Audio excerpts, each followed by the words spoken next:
नमस्कार। प्रदेश सभा सचिवालय लुम्बिनी प्रदेशसँगको सहकार्यमा एनटिभी कोहलपुरले तयार पारेको साप्ताहिक कार्यक्रम प्रदेश सभा परिधिमा तपाईलाई हार्दिक स्वागत छ। म पुरुषोत्तम सापकोटा। कार्यक्रम प्रदेश सभा परिधि एनटिभी कोहलपुरबाट हरेक शुक्रबार साँझ 7:30 बजे र पुनः प्रसारण शनिबार बिहान 9:30 बजेदेखि आधा घण्टा हुने गर्दछ। हामी यस कार्यक्रममा लुम्बिनी प्रदेश सभाका गतिविधि, प्रदेश सभा सचिवालयका गतिविधि, विषयगत समितिका गतिविधिहरू प्रस्तुत गर्दछौँ। त्यसैगरी कानुन निर्माण प्रक्रियाका बारे जानकारी, प्रदेश सभासँग सम्बन्धित जनताबाट प्राप्त हुने गुनासाहरूका सन्दर्भमा प्रदेश सभा सदस्यहरूसँगको कुराकानी पनि कार्यक्रममा प्रस्तुत गर्ने गरेका छौँ।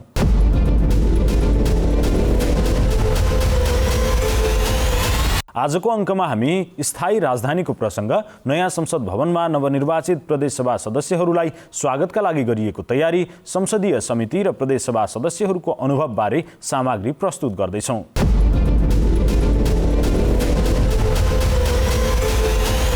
आरम्भ गरौँ प्रदेश राजधानीको प्रसङ्गबाट। प्रदेश सभाबाट 2/3 बहुमतका साथ निर्णय भएको 2 वर्ष 2 महिनापछि लुम्बिनी प्रदेशको स्थायी राजधानी दाङको राप्ती उपत्यका अर्थात् देउखुरीबाट प्रदेश सरकारले औपचारिक रूपमा सेवा सुरु गरेको छ। यससँगै लुम्बिनी प्रदेश सभा र प्रदेश सरकारको काम स्थायी राजधानीबाट सुरु भएको घोषणा समेत गरिएको छ। गत बुधबार दिउँसो प्रदेश प्रमुख अमिक शेरचनले झण्डा उत्तोलन गर्दै प्रदेश सरकारको प्रशासनिक काम विधिवत रूपमा सुरुवात भएको घोषणा गर्नुभएको हो। राप्ती गाउँपालिका वडा नम्बर 3 मुसरिया स्थित यसअघि राप्ती प्राविधिक शिक्षालय रहेको परिसरमा स्थापना गरिएको स्थायी राजधानीमा प्रदेश प्रमुख शेरचनले मुख्यमन्त्री तथा मन्त्री परिषदको कार्यालयको उद्घाटन गर्नुभयो। 2077 साल असोज 20 गते लुम्बिनी प्रदेश सभाको बैठकले दाङको देउखुरी स्थित राप्ती उपत्यकालाई लुम्बिनी प्रदेशको स्थायी राजधानी घोषणा गरेको थियो। सो अवसरमा बोल्दै प्रदेश प्रमुख अमिक शेरचनले लुम्बिनी प्रदेशको राजधानी राप्ती उपत्यका अर्थात् देउखुरीलाई विकास गर्न प्रदेशका साथै स्थानीय स्तरबाट समेत पहल गर्नुपर्ने बताउनुभयो। भावनाबाट हिँड्नुभयो भने सम्भवतः जो चाँडोभन्दा चाँडो विकासको छलाङ मार्ने जो परिकल्पना छ त्यसमा केही ढिलाइ हुन सक्छ, केही कुथराघाट हुन सक्छ। त्यस्तो नभएर अब यो क्षेत्रलाई, यो हिजो पछाडि परेको क्षेत्रलाई अत्यन्तै आधुनिक र सुगम बनाउनको निम्ति तपाईँ आम जनसमुदायको सबभन्दा बढी अझ यही क्षेत्रको यो देउखुरी उपत्यका क्षेत्रको विशेष भूमिका, तपाईहरूको विशेष भूमिका र विशेष सहयोगको आवश्यकता पर्छ। सो अवसरमा मुख्यमन्त्री कुलप्रसाद केसीले लुम्बिनीले संघीयता कार्यान्वयनमा सफलता हासिल गरेको उल्लेख गर्दै लुम्बिनीका 12 जिल्लाका लाखौँ जनताको जित भएको तर्क गर्नुभएको थियो। उहाँले प्रदेशको निशान छापबाट प्रदेश मुकाम बुटोल भनेर लेखिएको शब्द हटाई स्थायी राजधानी देउखुरी उल्लेख गरिने घोषणा समेत गर्नुभयो। मुख्यमन्त्री केसीले प्रदेशको गौरवको आयोजना अन्तर्गत राजधानी कार्यान्वयन, लुम्बिनी प्रादेशिक अस्पताल, प्रदेश विश्वविद्यालय स्थापना लगायतका प्रदेश सरकारका महत्त्वपूर्ण उपलब्धि भएको दावी गर्नुभयो। शिक्षातर्फ नेपालगञ्ज खजुरामा लुम्बिनी प्राविधिक विश्वविद्यालय स्थापना गरिएको छ। यो वर्षमा प्रदेशको 1 अर्ग्यानिक मल कारखाना, टिस्यु कल्चर, 2 वनस्पति उद्यान, 2 जडीबुटी उद्यान, घरेलु मदिरालाई प्रादेशिक ब्रान्डिङ गर्ने, वैज्ञानिक वन व्यवस्थापन, 14वटा समूहहरू बनाएर मास्टर प्लान अनुसार राजधानीको जग्गा एकीकरण कार्य, कालेकाटेदेखि कपिलवस्तुसम्मको र देउखुरी दाङदेखि सुरुङ मार्गको अध्ययन, प्रदेश बैंक स्थापना, 1 मन्त्रालय 1 नमुना योग्य प्राथमिकता राखिएको छ। प्रदेश सभा भवन र सचिवालय 2 वर्षमा तयार गरिएको छ। तपाईहरुको सामुन्नेमा अगाडि देखिराख्नु भएको छ। कार्यक्रममा लुम्बिनी प्रदेश सभाका सभामुख पूर्णबहादुर घरती, प्रदेश स्वास्थ्य मन्त्री इन्द्रजित चौधरी, प्रमुख सचिव डाक्टर दीपक काफ्ले लगायतले सम्बोधन गर्दै संविधान र संघीयता कार्यान्वयनमा लुम्बिनी प्रदेश अग्रपङ्क्तिमा रहेको बताउनु भएको थियो। हाम्रो नेपाली समाजको विकास गर्ने हो, नेपाली समाजको समृद्धि र आत्मनिर्भर अर्थतन्त्रको विकास गरेर जाने हो। र आज लुम्बिनी प्रदेश सरकारको र सिङ्गो लुम्बिनी प्रदेशको विकासको निम्ति पनि सबभन्दा पहिला लुम्बिनी प्रदेश सरकारले जनताको सेवा प्रवाह गर्ने स्थान भनेको प्रशासनिक क्षेत्र नै हो र आफ्नो प्रशासनिक भौतिक पूर्वाधार तयार पार्न सक्नु नै हो। कार्यक्रममा विभिन्न सङ्घ संस्था र समुदायबाट स्थानीय कला संस्कृति झल्किने झाँकीहरू प्रस्तुत गरिएको थियो।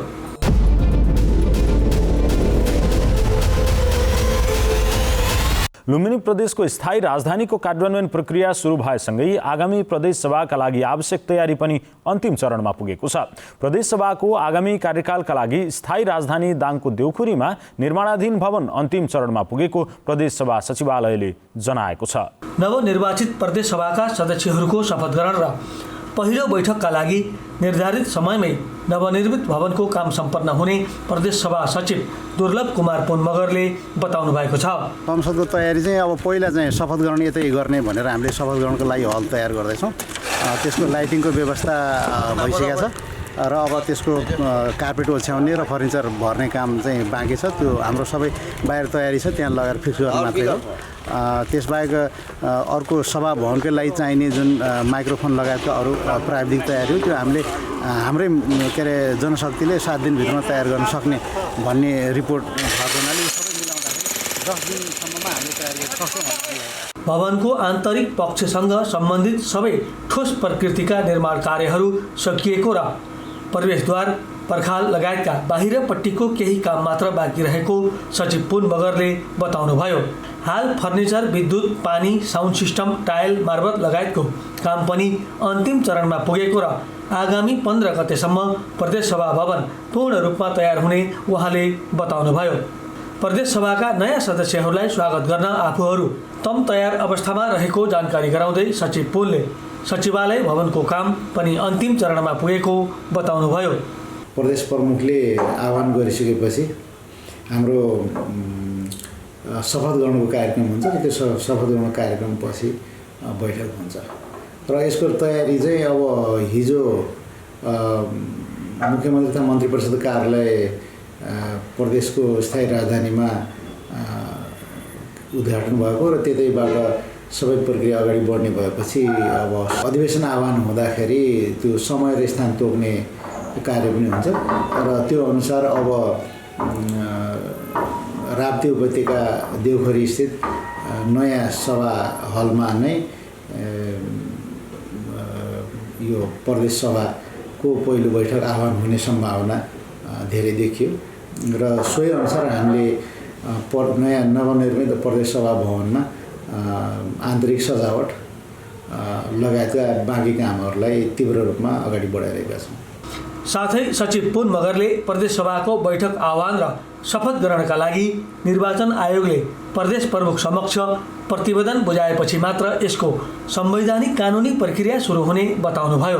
प्रदेश प्रमुखले प्रदेश सभाको आगामी अधिवेशन र पहिलो बैठकको आह्वान गरेसँगै शपथ ग्रहणको कार्यलाई अघि बढाउने तयारी भइरहेको जानकारी गराउँदै उहाँले नेपालको संविधानको धारा 179मा व्यवस्था भए बमोजिम प्रदेश सभा नियमावली 2079 का अनुसार शपथ ग्रहणको तयारी भइरहेको समेत उल्लेख गर्नुभयो। अब यसको कानुनी व्यवस्था चाहिँ के छ भने संविधानको धारा 179मा प्रदेश सभाका सदस्यहरूको प्रदेश सभा वा त्यसको कुनै समितिको बैठकमा पहिलोपल्ट भाग लिनु अघि प्रदेश कानुन बमोजिम शपथ लिनुपर्ने भन्ने व्यवस्था छ। प्रदेश कानुन बमोजिम भन्नाले प्रदेश सभाको शपथ सम्बन्धी हामी कहाँ उपलब्ध भएको कानुन भनेको लुम्बिनी प्रदेश सभा नियमावली 2079 नै हो। त्यसको नियम 4मा सदस्यको शपथको बारेमा व्यवस्था छ।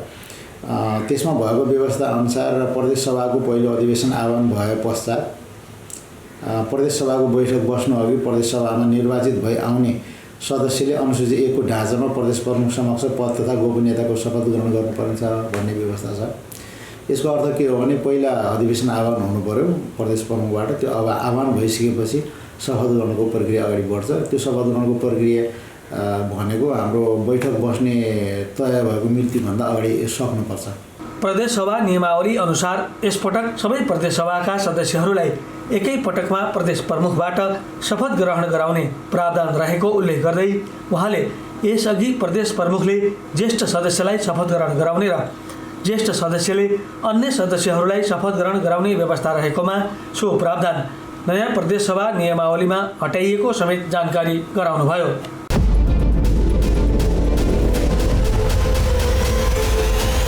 प्रतिनिधि सभामा जस्तै प्रदेश सभा संसदमा पनि विषयगत संसदीय समितिहरूको आवश्यकता, महत्त्व र भूमिका अत्यन्तै महत्त्वपूर्ण रहन्छ।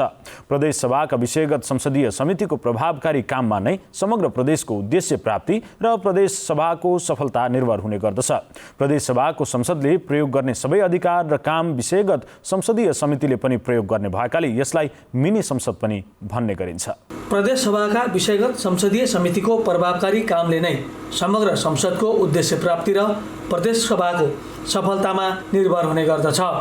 प्रदेश सभाको संसदले प्रयोग गर्ने सबै अधिकार र काम विषयगत संसदीय समितिले पनि प्रयोग गर्ने भएकोले यसलाई मिनी संसद पनि भनिन्छ। लेजिस्लेचर भनेको कानुन बनाउने, कानुन निर्माण गर्ने एउटा थलो हो जसमा जनताका निर्वाचित प्रतिनिधिहरू आएका हुन्छन्। तर के हुन्छ भने यो लेजिस्लेचर आफैमा एउटा विश्व हो। त्यसकारण चाहिँ लेजिस्लेचरमा पनि डिभिजन अफ लेबर गरेर स्पेशल इस्युका लागि प्रत्येक इन्डिभिजुअल स्पेशल इस्युका लागि छुट्टा छुट्टै कमिटीहरू बनाइन्छ। यो कमिटीले एउटा स्पेशल इस्युमाथि मात्रै काम गर्छ। समितिहरू चाहिँ त्यो हिसाबले चाहिँ गठन हुन्छन्। प्रदेश सभाको कार्यप्रणालीलाई व्यवस्थित र नियमित कार्यमा सहयोग गर्ने, कानुन निर्माणमा विशेष भूमिका खेल्ने, सरकारलाई संसदप्रति उत्तरदायी बनाउने, सरकारको कामको अनुगमन र मूल्याङ्कन गर्ने र आवश्यक राय, सुझाव, परामर्श र निर्देशन समेत दिन सक्ने भएकोले संसदमा विषयगत समितिको व्यवस्था गरिएको हो। मन्त्रालयगत क्षेत्राधिकार समेत तोकिएको हुनाले विषयगत समिति संसदकै निकै जिम्मेवार पक्ष हुने लुम्बिनी प्रदेशसभा सार्वजनिक लेखा समितिका सचिव आलोक अग्रहरीले बताउनु भएको छ। लुम्बिनी प्रदेश सभाको हकमा यहाँको जुन लुम्बिनी प्रदेश सभा नियमावली 2079 छ, यहाँको जुन हाउस रुल छ, त्यो हाउस रुलले पनि संसदीय कामलाई व्यवस्थित तुल्याउनका निमित्त चाहिँ विभिन्न समितिहरू गठन गरेको छ। हामी कहाँ लुम्बिनी प्रदेश सभामा 6 वटा स्ट्यान्डिङ कमिटीको रूपमा रहेका छन्। हाम्रो वेबसाइट हेर्नुभयो भने हाम्रो वेबसाइटमा चाहिँ करिब 8 वटा चाहिँ कमिटीहरू देखिन्छन्। तीमध्ये 6 वटा स्ट्यान्डिङ कमिटीको रूपमा रहेका छन्, स्थायी समितिको रूपमा रहेका छन् भने एउटा चाहिँ एडभाइजरी कमिटी छ। यहाँको चाहिँ जब संसदको अथवा प्रदेश सभाको जब एडभाइजरी कमिटीको रूपमा एउटा छ कार्य व्यवस्था समिति भनेर, र अर्को एउटा चाहिँ विशेषाधिकार समिति, विशेष अवस्थाका लागि विशेषाधिकार समिति रहेको छ। भनेपछि यसको यो कस्तो भने संसदीय समिति भनेको तपाईँको मिनी पार्लियामेन्ट हो। यो आफैमा एउटा मिनी कस्मस हो, आफैमा एउटा मिनी ब्रह्माण्ड हो भन्न मिल्छ। यसलाई मिनिएचर लेजिस्लेचर पनि भनिन्छ। संसदमा पेश भएका विधेयकहरूको समीक्षा गर्ने, विधेयकमाथि दफावार छलफल गर्ने, प्रतिवेदन तयार गर्ने, संशोधनको सिफारिस गर्ने, बैठकमा गम्भीर र वस्तुनिष्ठ छलफल गर्ने, विधायनमा सहजता र सहमति खोज्ने लगायतका महत्त्वपूर्ण कामहरू विषयगत संसदीय समितिले गर्ने प्रावधान रहेको सचिव अग्रहरीले बताउनु भएको छ। राज्यको काम, राज्यलाई चाहिने चाहिँ विभिन्न जुन कानुनको आवश्यकता छ अथवा सरकार गठनका कुराहरू भए अथवा संसदीय निगरानीका कुराहरू भए, ती विभिन्न काम गर्नका लागि स्पेसिफिक इस्युका लागि specific sub division of labour गर्न जरुरी हुन्छ। त्यो सब डिभिजन अफ लेबर गर्नका निमित्त लुम्बिनी प्रदेश सभाकै सन्दर्भमा भनौँ अथवा विभिन्न प्रदेश सभाहरूमा अथवा चाहिँ हाम्रो प्रतिनिधि सभा र राष्ट्रिय सभामा पनि विभिन्न कमिटीहरू गठन भएको छ। यो गठन भएन भने संसदले हरेक इस्युका लागि फुल सभामै बसेर चाहिँ छलफल गर्न चाहिँ अलिकति असुविधाजनक हुन्छ, त्यति सुविधाजनक चाहिँ मानिँदैन। त्यसकारण चाहिँ विषयगत समितिहरू गठन गरिन्छन्। उदाहरणका लागि चाहिँ अब अर्थ उद्योग तथा पर्यटन समिति छ, अथवा चाहिँ भौतिक पूर्वाधार तथा विकास समिति छ, अथवा चाहिँ प्रदेश मामिला तथा कानुनसँग सम्बन्धित विषयका विषयमा चाहिँ एउटा छुट्टै कमिटी छ।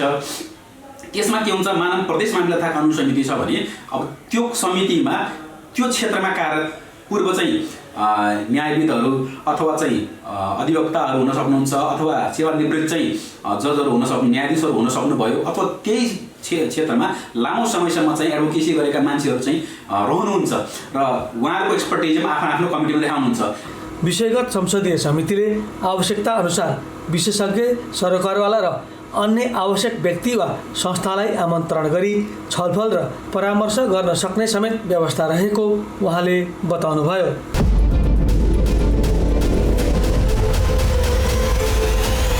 लुम्बिनी प्रदेशमा पशुपालन व्यवसायलाई आधुनिक, व्यवस्थित र व्यावसायिक तुल्याउने उद्देश्यले प्रदेश सभाबाट पशु स्वास्थ्य तथा पशु सेवा ऐन निर्माण गरिएको छ। मानव समुदायको पौष्टिक भोजन तथा स्वास्थ्यका दृष्टिकोणले पनि पशु वा पशुजन्य पदार्थको गुणस्तरीय उत्पादन, बिक्री वितरण, निकासी तथा पैठारीलाई व्यवस्थापन गर्न ऐनले महत्त्वपूर्ण भूमिका खेल्ने विश्वास गरिएको छ। लुम्बिनी प्रदेशमा पशुपालन व्यवसायलाई आधुनिक, व्यवस्थित र व्यावसायिक तुल्याउने उद्देश्यले प्रदेश सभाबाट पशु स्वास्थ्य तथा पशु सेवा ऐन निर्माण गरिएको छ। मानव समुदायको पौष्टिक भोजन तथा स्वास्थ्यका दृष्टिकोणले पनि पशु वा पशुजन्य पदार्थको गुणस्तरीय उत्पादन, बिक्री वितरण र निकासी तथा पैठारीलाई व्यवस्थापन गर्न सो ऐनले महत्त्वपूर्ण भूमिका खेल्ने विश्वास गरिएको छ। प्रदेश सभाबाट पारित भए लगत्तै सो ऐन कार्यान्वयनमा आएको छ भने ऐनको प्रभावकारी कार्यान्वयनका लागि आवश्यक पर्ने नियमावली बनाउने काम पनि अन्तिम चरणमा पुगेको छ। लुम्बिनी प्रदेशको प्रदेश सभाले त्यति बेला प्रदेश नम्बर 5 थियो। प्रदेश सभाले पशु स्वास्थ्य तथा पशु सेवा ऐन 2075 जारी गरेको छ। त्यो कार्यान्वयनको चरणमा पनि छ। त्यसको मुख्य उद्देश्य कस्तो रहेको छ भने पशुपालन व्यवसायलाई आधुनिक, व्यवस्थित र व्यावसायिक तुल्याउने र मानव समुदायको पौष्टिक भोजन तथा स्वास्थ्यका दृष्टिकोणले पनि पशु वा पशुजन्य पदार्थ गुणस्तरीय उत्पादन, बिक्री वितरण, निकासी तथा पैठरी गर्ने भन्ने चाहिँ यसको चाहिँ मेन उद्देश्य चाहिँ यो रहेको छ। प्रदेशमा रहेका कुनै पनि जातको पशुको वंशलोप हुनबाट जोगाउन, नस्ल सुधार गर्ने, कृत्रिम गर्भाधान गराउने र पशुको वन्ध्याकरणमा प्रतिबन्ध लगाउने लगायतका व्यवस्था ऐनमा गरिएको छ। र यसमा यो ऐनमा चाहिँ अरू कुराहरू के छ भने पशु नस्ल सुधार, विशेष गरेर यसको दफा 3 मा व्यवस्था गरेको छ। पशु नस्ल सुधार गर्दाखेरि प्रदेश सरकारले राजपत्रमा सूचना प्रकाशन गरेर यो खास गरेर पशु जातको यो नस्ल सुधार गर्ने दृष्टिकोणले के गरेका छन्, भाले पशु वन्ध्याकरण नगरी राख्नुपर्ने र त्यसको व्यवस्था चाहिँ तोकी बमोजिम हुने भनेर त्यो नियमावलीलाई छोडिदिएको त्यो व्यवस्था छ एउटा।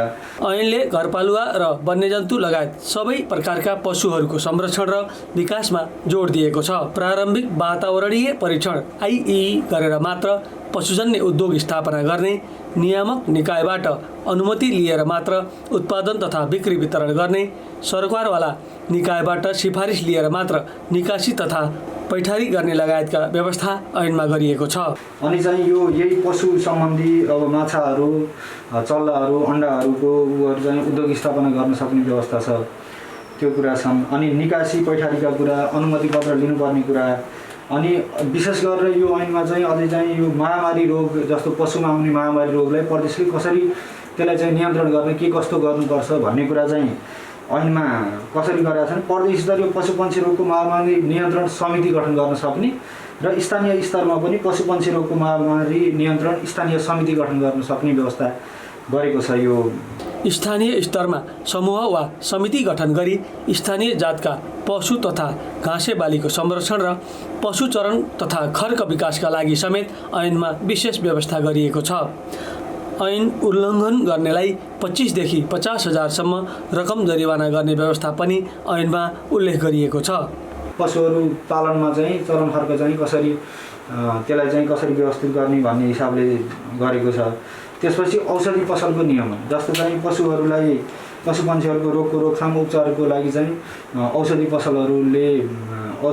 पसलहरूको नियमन गर्नुको लागि पनि व्यवस्था गरेको छ। र यी कुराहरू यो ऐनमा छ र ऐनको दफा 25 मा चाहिँ नियम बनाउने अधिकार छ। सोही नियम बनाउने अधिकारको प्रयोग गरेर हामीले चाहिँ यस प्रदेशमा पशु स्वास्थ्य तथा पशु सेवा नियमावली 2078 को मसौदा पनि तयार गरेका छौँ। यसमा चाहिँ हाम्रो लगभग मन्त्रालयको तर्फबाट स्टेक होल्डरहरूलाई छलफल गरेर लगभग त्यो मसौदा चाहिँ अन्तिम रूप भएको छ।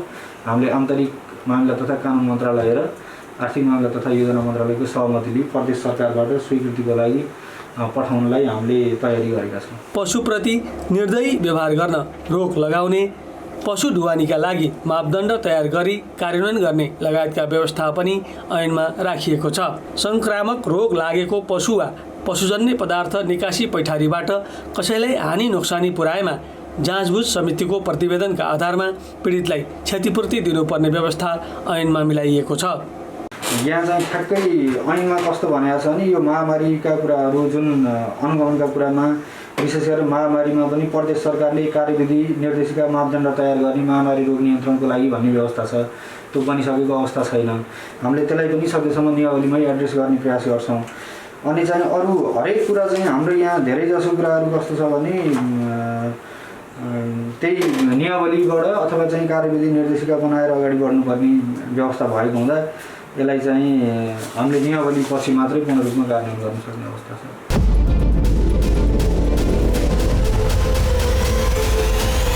लुम्बिनी प्रदेश सभाका सदस्यहरूले प्रदेशवासी जनताको हित र प्रदेशको विकासका लागि आफूहरू प्रतिबद्ध भएको बताउनु भएको छ। करिब 5 वर्ष अघि प्रदेश सभामा निर्वाचित भएपछि सडक यातायात, शिक्षा, स्वास्थ्य, खानेपानी लगायतका भौतिक पूर्वाधार विकास र प्रदेश सभामा कानुन निर्माण लगायतका विषयमा आफूले महत्त्वपूर्ण भूमिका खेलेको उहाँहरूको भनाइ छ। प्रदेश सभा सदस्यहरूले निर्वाचनका बेला मतदाता समक्ष जाहेर गरेका प्रतिबद्धताहरू र घोषणापत्रमा उल्लेख भएका कुराहरू पूरा गर्न आफूहरू प्रतिबद्ध रहेको पनि बताउनु भएको छ। यो प्रदेशभित्र वास्तवमा साँच्चै भन्नुहुन्छ भने चाहिँ अथाह चाहिँ तपाईँको चाहिँ प्राकृतिक सम्पदाहरू चाहिँ रहेका चाहिँ छन्। हामीसँग सबै खाली भूगोलहरू चाहिँ रहेका चाहिँ छन्। यस्ता ऐतिहासिक धरोहरका यी ठाउँहरू चाहिँ रहेका चाहिँ छन्। वास्तवमा गौतम बुद्ध जो एउटा चाहिँ शान्तिका अवगतको रूपमा चाहिँ जन्मेको स्थान यही छ। चाहिँ प्रेमका प्रतीकका रूपमा एउटा चाहिँ वास्तवमा अहिले प्रेम टुटेको चाहिँ छ, नैतिकता हराएको चाहिँ छ। यस्तो अवस्थामा एउटा सन्देश दिने गरी र राम्रो काम गर्दा तपाईँको चाहिँ स्वर्ग जाने बाटो, स्वर्गद्वारी यही छ प्युटारमा लगायतका यस्ता तपाईँको चाहिँ ऐतिहासिक र धार्मिक धरोहरका केन्द्रहरू चाहिँ वास्तवमा यो प्रदेशमा रहेका चाहिँ छ। प्राकृतिक सम्पदा चाहिँ छ, ऐतिहासिक धरोहर चाहिँ छ। यसलाई हामीले वास्तवमा चाहिँ त्यो ढङ्गले चाहिँ समान रूपमा चाहिँ हामीले विकास गर्न र त्यसको चाहिँ राष्ट्र एउटा चाहिँ भनौँ न विश्वव्यापी एउटा चाहिँ वास्तवमा चाहिँ प्रचार प्रसार गर्न सकियो भन्ने मलाई लाग्छ। तपाईँको चाहिँ पर्यटनकै माध्यमबाट पनि हामीले चाहिँ यहाँका नागरिकको जीवनस्तर चाहिँ माथि उकार्न सक्छौँ। कृषिका हिसाबले पनि हामीसँग चाहिँ श्रमथर भूभाग पनि चाहिँ छन्। पहाडमा पनि त्यस्तै तपाईँको चाहिँ अत्यन्तै राम्रा चाहिँ तपाईँको चाहिँ जमिन उर्वर भूमिहरू चाहिँ रहेका चाहिँ छन्। हरेक ठाउँमा चाहिँ रहेका त्यसलाई पनि वास्तवमा चाहिँ समुचित ढङ्गले त्यो ढङ्गले चाहिँ विकास गर्न चाहिँ सकियो भने यहाँका प्रदेशका हरेक नागरिकले चाहिँ हामी आत्मनिर्भर बनाउन सक्छौँ र यो प्रदेश समृद्ध बनाउन सक्छौँ भन्ने अभियानमै हामी लागिरहेका चाहिँ छौँ। प्रदेश सभाको व्यवस्थापन र भौतिक संरचना निर्माण लगायतका विषयमा पनि आफूले जनप्रतिनिधिको रूपमा महत्त्वपूर्ण भूमिका निर्वाह गरेको दाबी उहाँहरूले गर्नुभएको छ। प्रदेश सभामा पेश हुने सबै विधेयकमाथिका छलफलमा सक्रिय सहभागिता जनाउने गरेको उल्लेख गर्दै प्रदेश सभा सदस्यहरूले आफ्नो निर्वाचन क्षेत्रमा रहेका जनताको आकांक्षा र विकासका सम्भावनालाई सकेसम्म सम्बोधन गरेको बताउनु भएको छ। कानुन निर्माणको सवालमा हाम्रो पहिलो स्थापना प्रदेश सभा भएको कारणले हामी सिक्ने र सिकाउने प्रक्रियामा रहँदै गर्दा हामीले थुप्रै कानुनहरू निर्माण गरेका छौँ।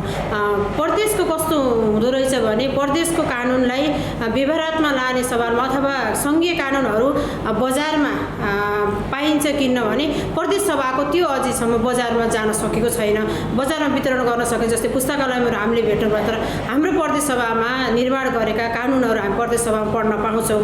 त्यसको पनि आफ्नो चाहिँ एउटा क्राइटेरिया हुँदो रहेछ र कानुनहरू हामीले थुप्रै चाहिँ हामीले निर्माण गरेका छौँ। त्यो सँगसँगै एउटा महत्त्वपूर्ण कानुन अझै महिलाको सेक्टरमा हामीले चाहिँ एउटा महिलाहरूको जुन द्वन्द्वमा परेका महिलाहरूलाई हामीले चाहिँ व्यवस्थापन गर्नको लागि पनि हामीले त्यो एउटा कानुन पनि निर्माण गरेका छौँ। प्रदेश सभा सदस्यहरूले विषयगत समितिमा पनि आफ्नो उपस्थिति प्रभावकारी रूपमा रहेको जानकारी गराउँदै भौतिक संरचनाको अभाव, बजेट अभाव, कर्मचारी अभाव लगायतका थुप्रै समस्या र चुनौतीहरू रहेको पनि बताउनुभयो।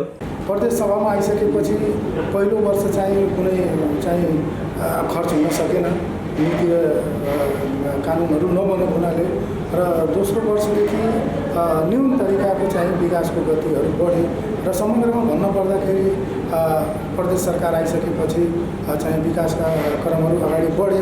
शिक्षाको क्षेत्रमा, स्वास्थ्यको क्षेत्रमा हजुरको यसमा चाहिँ विगत छैन। तर के भने वास्तवमा मैले अनुभव गरेअनुसार जुन सोचका साथ केन्द्रीय सरकारले चाहिँ प्रदेश सरकारले चाहिँ बजेटहरू दिने त्यो चाहिँ हुन सकेन र जति सङ्घीय लोकतान्त्रिक गर्थ्यो प्रदेश 7वटा प्रदेश भए तापनि जुन केन्द्रले गर्ने व्यवहार र जुन दिने बजेट त्यो चाहिँ र अधिकार त्यो चाहिँ आफूमै चाहिँ राखेको अवस्था देखियो र भए पनि अब 6वटै 7वटा प्रदेशमा 6वटा नेकपा एमालेको सरकार र केन्द्रमा पनि केन्द्रीय सरकार चाहिँ भएको हुँदाखेरि या हाम्रो प्रदेश सरकारका माननीय मुख्यमन्त्रीजीहरूले चाहिँ माग्न नसकेका हो र जे जति पाए पनि एउटा दलीय विभेदका कारण चाहिँ आफ्ना चाहिँ पार्टीका सांसदहरूलाई बढी बजेट दिने र हामी नेताकालाई थोरै दिने र हामी जे जति पायौँ त्यसमा चाहिँ हामीले आफ्नो हिसाबले चाहिँ विकास गरेका छौँ। लुम्बिनी प्रदेश अर्थात् तत्कालीन प्रदेश नम्बर 5 मा नयाँ संरचना निर्माण गर्नुपर्ने र शून्यदेखि सुरु गर्नुपर्ने अवस्थामा उत्पन्न समस्या र चुनौतीहरू क्रमशः समाधान गर्दै लुम्बिनी प्रदेश सभा आफ्नो लक्ष्यतर्फ अघि बढेको उहाँहरूको भनाइ छ।